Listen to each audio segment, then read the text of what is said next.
Comme disait mon grand-père, Boucardiouf, quand tu te réveilles, le taureau de cul en dessous du bras, c'est que tu t'es couché à la fourche à l'ouest. Non, ça veut complètement rien dire, sauf que je voulais le dire. Je trouvais ça beau quand je le disais. C'est cute, hein? Comme disait mon grand-père. Ça sonne pareil, hein, toi? Ok, c'est bon. Hey, c'est ma dernière, je vous le jure, c'est ma dernière. Non, mais là, faut en jaser, parce que là, c'est important.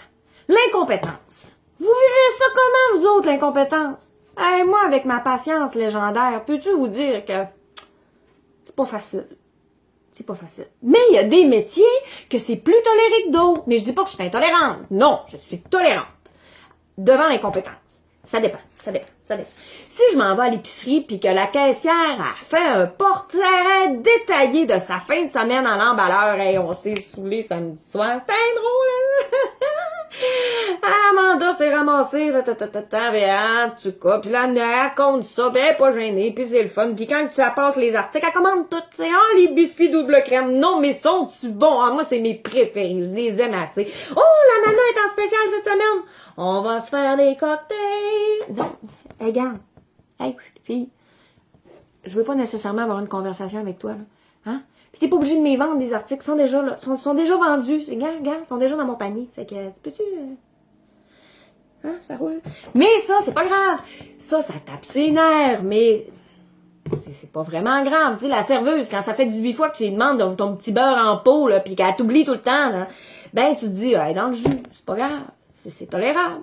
Hein, la coiffeuse qui te coupe le toupette trop court, t'as envie de la tuer, mais tu te dis, c'est pas grave, ça va repousser, tu sais, c'est pas vraiment, pas dommageable. Je m'en vais magasiner l'autre fois. Puis la fille, elle me dit, la conseillère en mode, elle me dit, wow, ça vous voit, madame, à ravir. C'est super beau. Franchement, là, c'est sur un coche. Je sais pas vrai, tu trouves pas ça trop dépareillé ou tu trouves... Non, c'est sur un coche. La fille, là, avait des leggings oranges. Puis un chandail de loup rouge. J'ai dit, franchement, tu trouves ça vraiment, vraiment, vraiment bon? Elle a dit oui, vraiment, c'est super coche. C'est parfait, je le prendrai pas. Parce que côté goût vestimentaire, on est pas mal opposés. On dit, on n'est pas sur la même ligne, Mais ça, encore là, c'est drôle, c'est pas grave, c'est juste rigolo. Quand tu vas chez le médecin, par exemple, parce que t'as mal aux yeux, tu veux pas te ramasser bobette par-dessus la tête, c'est parce que c'est pas là que j'ai mal. Ok, j'irai pas là. Non, tu veux pas ça. Chez le dentiste, hein. Tu veux pas y aller pour une petite carie pis tu te ramasses avec 3 dents arrachées dans la bouche, hein. On est allé chercher un permis à la ville. Wow, tu veux pas ça, là. Un matin, je m'en vais chez mon institution financière. Un matin, j'aurais aimé ça. Parce que vous savez que je suis en restructuration, moi, là. J'ai démissionné hier. Je recommence l'école la semaine prochaine. Hein? J'ai besoin de restructurer un petit peu, mais tu sais, mon budget, puis j'ai besoin de voir, tu sais, j'ai-tu des opportunités qui s'offrent à moi? Mais allez voir ça, mais allez valider ça avec un professionnel des finances. Mais on va dire qu'à un certain moment donné, je regardais ses diplômes sur le mur, puis je me disais, je peux pas croire que c'est moi qui retourne à l'école pour apprendre à compter. C'était assez pitoyable. Elle me dit, ben dans les offres, qu'est-ce qui s'offre à vous, Madame Foster? Dans le fond, ça serait probablement une marge étudiante, une marge de crédit étudiante. Mais elle dit, dans votre cas, c'est pas intéressant parce que vous avez déjà une bonne marge de crédit. Je dis oui, effectivement. Mais je connais aussi mon taux d'intérêt sur ma marge de crédit. Vous, le produit étudiant, ça ressemble à quoi? Ben, elle dit, c'est à 5,46% d'intérêt. Je pense qu'on va en jaser. J'ai droit, moi, là. Elle dit, oui. Hey, tu commences à parler de 6% de moins, là. On va prendre 2 minutes. Si tu as le temps, on va en discuter. On en discute. Elle me dit, j'ai une autre chose qui pourrait être intéressante pour vous, Madame Foster. Écoutez, la carte de crédit idéale pour vous. Imaginez donc que vous pouvez avoir jusqu'à 80 $ de plus par année en boni dollars. Wow! On laissera pas traîner 80$ à terre, inquiétez-vous pas. Si je suis capable de l'avoir, je vais le prendre. Moi, c'est sûr. Mais j'ai dit, ça implique rien. Elle dit, non, elle dit, je te le dis, elle dit, c'est à peu près le même produit.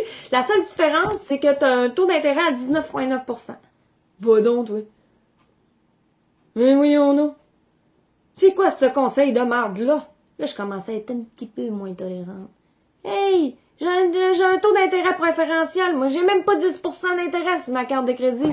Voyons donc, ton 80$ que tu me donnes par année, je vais le payer 18 fois, moi. Non. Laisse faire. Hey, là, ça commence à être long pis pénible, là. On peut-tu y aller tout de suite avec mon renouvellement, là, hypothécaire, là, parce que là, de toute façon, je suis due. Moi, elle m'a dit, c'était un petit peu trop de bonheur, hein, tu pourrais revenir nous revoir. Non. Je le veux là. Parce que ça fait 1 an qu'il est à 3,64%, puis là, il vient de tomber, ça fait à peu près là, 15 jours, 3 semaines, là, qu'il est en bas de 3%, fait que je veux le signer là. On peut-tu, là, Chris? On peut-tu, là, hein? Ah, tu vois, c'est vrai qu'on a des produits pas mal intéressants. Oui. Hey, j'ai reparti, je suis partie. J'étais arrivée là, moi, avec un sac de questions. Hey, j'ai remis ça dans ma sacoche, mes questions, toi, puis j'ai reparti avec ça, puis j'ai dit, coudonc, mais allez voir mon garagiste, il me donne des meilleurs conseils que elle, cette fille. Non, mais dans la vie, c'est important de se poser des questions. C'est une leçon, ça. Mais si ça avait été ma fille, par exemple, qui a de ses 18 ans, là, avec son innocence là, de jeune fille, là, elle se serait fait conseiller comme de la merde. Non, mais ça, quand tu viens jouer dans mes poches, je commence à être un petit peu intolérante à l'incompétence. Sur ça, c'était ma dernière chronique, encore.